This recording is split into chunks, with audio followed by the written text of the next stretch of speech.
안녕하세요, 여러분. 만약 여러분이 삶의 고단함 속에서도 순수한 마음을 잃지 않는다면 어떤 기적이 찾아올까요? 오늘 이야기는 깊은 산골 마을에서 가난하지만 따뜻한 마음으로 살아가는 한 청년, 이원의 이야기입니다. 깊은 산골 마을의 어두운 아침. 이원은 닳고 다른 옷을 걸친 채 새벽부터 산에 올랐습니다. 뼈를 깎는 듯한 고된 노동이 그의 일상이었습니다. 등에는 이미 장작이 수북하게 쌓여 있었고 그의 이마에는 땀방울이 송골송골 맺혀 흘러내렸습니다. 그의 집은 초라한 오두막 한 채였습니다. 흙벽은 여기저기 금이가 있었고 지붕에는 낡은 이영이 위태롭게 얹혀 있었습니다. 그럼에도 불구하고 이원은 늘 소박한 웃음을 잃지 않았습니다. 그는 삶의 무게에 짓눌리면서도 언제나 자연의 작은 생명들을 귀하게 여겼습니다. 나는 새 한 마리, 땅을 기어가는 작은 벌레 한 마리조차 그의 눈에는 경이로운 존재였습니다. 삭막한 현실 속에서도 그는 생명의 소중함을 잊지 않았습니다. 이것이 이원의 가장 큰 위안이자 그가 가진 유일한 부유함이었습니다. 어느 날 오후 고된 산일에서 돌아온 이원은 마당 한가운데서 작은 그림자를 발견했습니다. 그것은 그의 마음을 단번에 사로잡는 존재였습니다. 희고 검은 깃털이 어지럽게 흩어져 있었고 가녀린 몸은 미동도 없이 바닥에 쓰러져 있었습니다. 가까이 다가가 본 이원은 숨을 멈추었습니다. 그것은 아직 어린 제비 한 마리였습니다.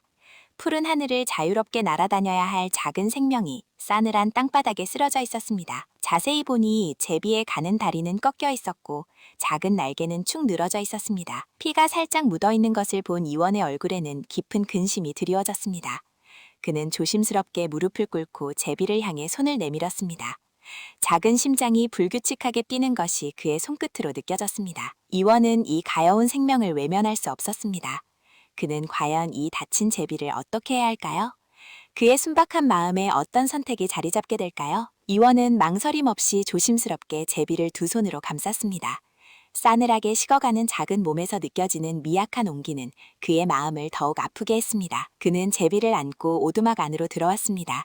낡은 지프로 작은 둥지를 만들고 꺾인 제비의 다리를 나뭇가지와 실로 조심스럽게 고정했습니다. 차가운 겨울바람이 스며드는 오두막이었지만 이원의 손길은 한없이 따뜻했습니다. 그는 마치 깨지기 쉬운 보물을 다루듯 제비를 정성껏 보살폈습니다. 매일 아침 저녁으로 작은 벌레를 찾아 먹이고 맑은 샘물을 한 방울씩 떨어뜨려 주었습니다. 제비는 처음에는 몸서리치듯 떨었지만 이원의 꾸준하고 다정한 보살핌 속에서 점차 안정을 찾아갔습니다. 이원의 얼굴에는 제비가 조금이라도 기운을 되찾을 때마다 희미한 미소가 피어났습니다. 시간이 흘러 겨울이 가고 따뜻한 봄 기운이 돌기 시작했습니다. 제비의 다리는 기적처럼 아물었고 깃털에는 윤기가 돌았습니다. 이젠 작은 날개를 힘껏 움직이며 오두막 안을 맴돌기도 했습니다. 이원은 제비가 완전히 기력을 되찾았음을 직감했습니다. 어느 화창한 아침, 이원은 제비를 마당으로 데리고 나왔습니다. 제비는 그의 손바닥 위에서 몇 번 날갯짓을 하더니 힘껏 솟아올라 푸른 하늘을 향해 날아갔습니다. 작은 점이 되어 사라지는 제비를 보며 이원은 아쉬움보다는 뿌듯함과 행복을 느꼈습니다. 그렇게 한 해가 또 흘렀습니다. 다음해 봄, 이원이 마당에서 풀을 뽑고 있을 때였습니다. 갑자기 그의 머리 위를 스치듯 빠르게 날아가는 작은 그림자가 있었습니다. 지난해 이원이 살려주었던 바로 그 제비였습니다. 제비는 이원의 머리 위를 3번 빙빙 돌더니 그의 발치에 작은 무언가를 떨어뜨리고는 다시 하늘로 솟아올라 먼 곳으로 날아갔습니다. 이원은 제비가 떨어뜨린 것을 주워들었습니다. 그것은 작고 검은 씨앗 하나였습니다. 하지만 그 씨앗은 범상치 않은 신비로운 빛을 품고 있는 듯했습니다. 이원은 씨앗을 한참 동안 바라보았습니다. 세상에 없는 듯한 오묘한 빛깔과 영롱한 기운이 느껴졌습니다. 그는 제비가 준 이 작은 선물이 어떤 의미를 가지고 있는지 알 수 없었습니다. 하지만 생명의 보은이라는 직감적인 감정이 그의 마음속에 자리 잡았습니다. 이원은 망설임 없이 씨앗을 마당 한쪽에 조심스럽게 심었습니다. 물을 주고 흙을 덮는 그의 손길은 경건하기까지 했습니다. 이 작은 씨앗은 과연 무엇으로 자라나게 될까요? 이원의 삶에 어떤 변화를 가져다 줄지 아무도 예측할 수 없는 신비로운 시작이었습니다. 이원이 조심스럽게 심었던 작은 씨앗은 그야말로 경이로운 생명력을 품고 있었습니다. 흙 속에 묻힌 지 불과 몇 날 밤낮이 채 지나기도 전에 씨앗은 놀라운 속도로 싹을 틔우고 무럭무럭 자라나기 시작했습니다. 푸르른 줄기는 하루가 다르게 굵어졌고 넝쿨은 이원의 초라한 초가지 벽을 파고 올라가 하늘을 향해 뻗어나갔습니다. 마을 사람들은 오며 가며 이원의 집 앞에 펼쳐진 기이한 풍경에 발걸음을 멈추고 웅성거렸습니다. 평범한 씨앗에서 나온 박은 상상조차 할 수 없는 크기로 몸집을 불려갔습니다. 그것은 단순한 식물이 아니라 마치 살아있는 거대한 존재처럼 이원의 집채를 완전히 집어삼킬 듯한 위용을 뽐내고 있었습니다. 점점 더 커지는 박은 마을 전체를 압도할 듯한 거대한 크기로 변모하며 사람들의 시선을 사로잡았습니다. 둥글고 푸른 박은 마치 작은 언덕처럼 이원의 짐 옆에 자리 잡았고 그 그림자는 온 마을을 뒤덮는 듯했습니다. 마을 사람들은 이 기이하게 자라는 박을 바라보며 경이로움과 두려움이 뒤섞인 복잡한 감정에 휩싸였습니다. 입이 떡 벌어지는 광경에 찬탄을 금치 못했지만 동시에 미지의 존재에 대한 막연한 불안감도 느꼈습니다. 그때 이원의 이웃에 사는 탐욕스러운 부자 박첨지가 이 거대한 박을 목격하게 됩니다. 그의 눈은 그 순간부터 번뜩이기 시작했습니다. 남의 불행에는 무심했지만 남의 행운에는 늘 민감하게 반응하는 그의 심술궂은 본성이 꿈틀거렸습니다. 박첨지의 날카로운 눈빛은 이원과 거대한 박 사이를 오가며 이글거렸습니다. 순박한 이원과는 달리 박첨지는 이 기이한 박이 가져올 엄청난 재물에 대한 끝없는 상상에 잠겼고 질투심은 곧 탐욕스러운 욕망으로 변해 그의 마음을 완전히 지배하기 시작했습니다. 탐욕에 눈이 멀어 관계에 휩싸인 그는 이원을 찾아가 무섭도록 끈질기게 박씨앗의 출처를 캐물었습니다. 이원은 처음에는 어리둥절했지만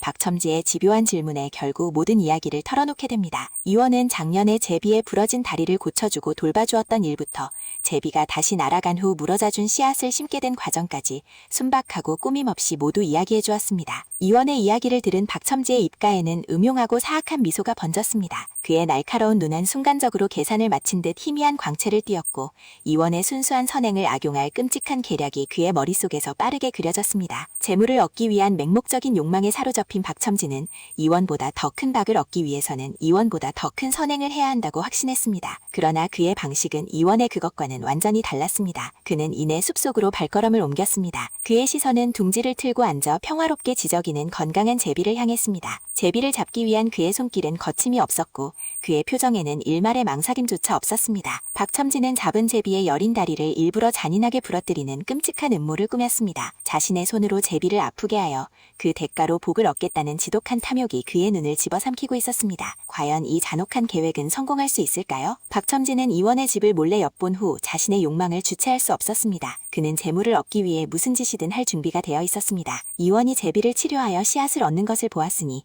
자신도 똑같이 하면 될 것이라고 생각했습니다. 그러나 그의 방식은 이원의 그것과는 근본적으로 달랐습니다. 그는 마을을 헤매다 일부러 어린 제비의 다리를 부러뜨렸습니다. 제비는 고통스럽게 파닥거렸고 박첨지는 마치 연극을 하듯 그 앞에서 너털웃음을 터뜨렸습니다. 그리곤 다친 제비를 자신의 집으로 데려와 사람들에게 보란듯이 정성껏 치료하는 신용을 했습니다. 그의 얼굴에는 일말의 죄책감도 없었고 오직 탐욕만이 번뜩였습니다. 상처가 아문 제비는 며칠 후 어김없이 강남으로 날아갔습니다. 그리고 이내 박첨지의 예상대로 이원의 것과 똑같이 생긴 씨앗 하나를 물고 돌아왔습니다. 박첨지는 씨앗을 받아들자마자 자신의 밭 한가운데에 심었습니다. 씨앗은 마치 저주라도 받은 듯 이원의 것보다도 더 빠르고 음침하게 자라났습니다. 거대한 박은 이원의 밭과 비슷한 크기였지만 그 색깔과 형상부터가 달랐습니다. 마치 검은 먹물이 스며든 듯 어두운 녹색을 띠었고 표면에는 기괴한 무늬들이 새겨져 있었습니다. 밤마다 박첨지의 집 주변에서는 기분 나쁜 바람소리가 들려왔고 박을 볼 때마다 마을 사람들은 알 수 없는 불안감에 휩싸였습니다. 그 박은 마치 불길한 운명을 예고하는 것처럼 보였습니다. 드디어 가을이 깊어지고 이원과 박첨지의 박이 모두 무르익었습니다. 박을 가를 날이 다가오자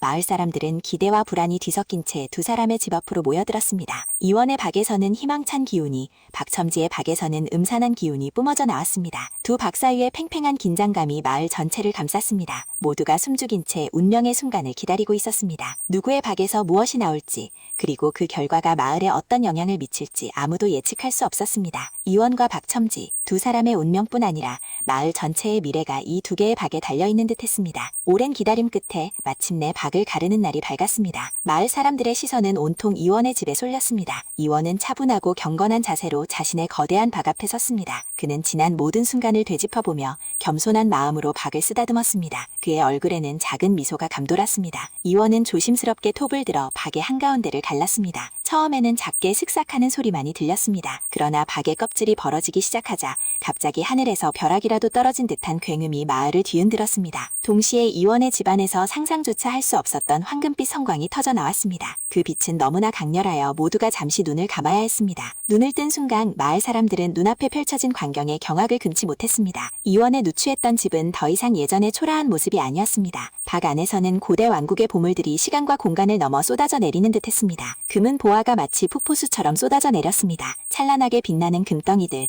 영롱한 빛을 발하는 비단, 보석 박힌 장신구들, 그리고 이름 모를 진귀한 물건들이 순식간에 그의 작은 집을 가득 채웠습니다. 집안은 이제 발 디딜 틈도 없이 보물들로 넘쳐났고 그 광경은 마치 꿈속에서나 나올 법한 환상이었습니다. 마을 사람들은 일제히 환호성을 터뜨렸습니다. 어떤 이는 감격에 겨워 눈물을 흘렸고 어떤 이는 놀라움에 입을 다물지 못했습니다. 이원의 선한 마음이 하늘에 닿아 축복으로 돌아온 것이라고 모두가 입을 모아 말했습니다. 그들은 이원이 고난 속에서도 지켜온 순수하며 칭송하며 진심으로 기뻐했습니다. 이원은 자신이 얻은 이 엄청난 부에 놀라면서도 이 모든 것이 제비를 도와준 선행의 결과임을 깨달았습니다. 그의 얼굴에는 진정한 기쁨과 감사함이 서려 있었습니다. 마을은 축제 분위기에 휩싸였고 이원의 이야기는 오래도록 회자될 전설의 시작을 알렸습니다.